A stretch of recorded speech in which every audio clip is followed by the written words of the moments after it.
A reading from the book of Isaiah. Today is December 30th. Our reading from Isaiah is chapter 30.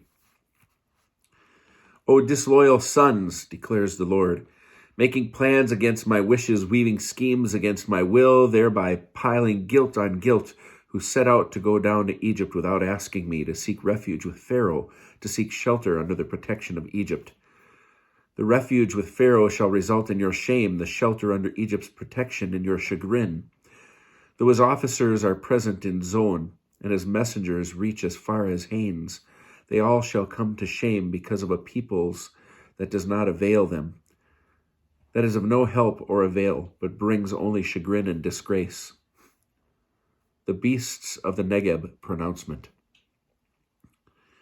Through a land of distress and hardship, of lion and roaring king beast, of viper and flying seraph, they convey their wealth on the back of asses, their treasures on camels' humps, to a people of no avail.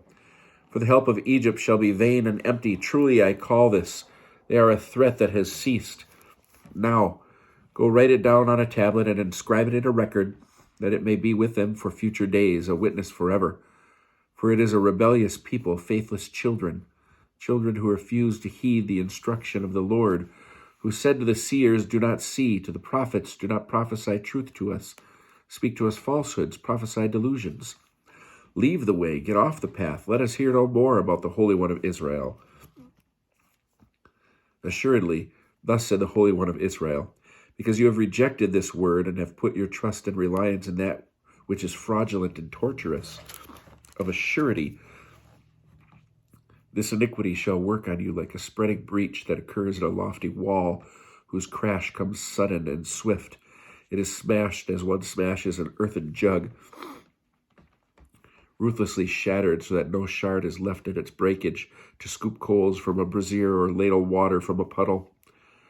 For thus said my Lord God, the Holy One of Israel, you shall triumph by stillness and quiet. Your victory shall come about through calm and confidence. But you refused. No, you declared, we shall flee on steeds, therefore you shall flee. We shall ride on swift mounts, therefore your pursuers shall prove swift. 1,000 before the shout of one. You shall flee at the shout of 5, till what is left of you is like a mast on a hilltop, like a pole upon a mountain.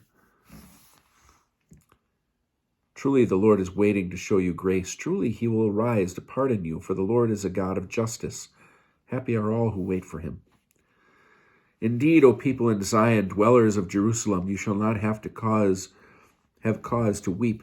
He will grant you his favor at the sound of your cry. He will respond as soon as he hears it. My Lord will provide for you meager bread and scant water. Then your guide will no more be ignored, but your eyes will watch your guide. And whenever you deviate to the right or to the left, your ears will heed the command from behind you. This is the road, follow it. And you will treat as unclean the silver overlay of your images and the golden plating of your idols. You will cast them away like a menstruous woman. Out, you will call to them. So rain shall be provided for the seed with which you sow to the ground, and the bread that the ground brings forth shall be rich and fat.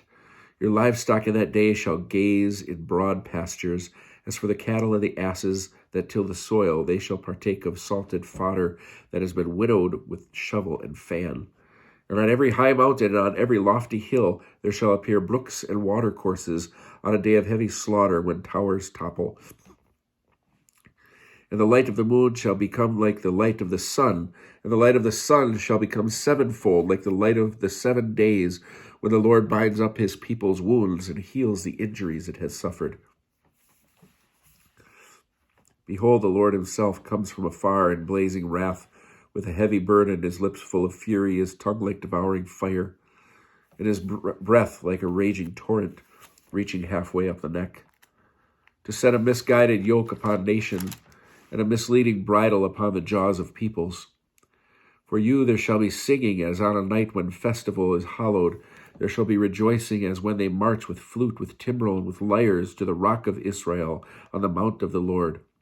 For the Lord will make his majestic voice heard and display the sweep of his arm, in raging wrath and a devouring blaze of fire, in tempest and rainstorm and hailstones. Truly Assyria, who beats with the rod, shall be cowed by the voice of the Lord. And each time the appointed staff passes by, The Lord will bring down his arm upon him and will do battle with him as he waves it. The Topheth has long been ready for him. He too is destined for Melech. His fire pit has been made both wide and deep, with plenty of fire and firewood, and with the breath of the Lord burning in it like a stream of sulfur.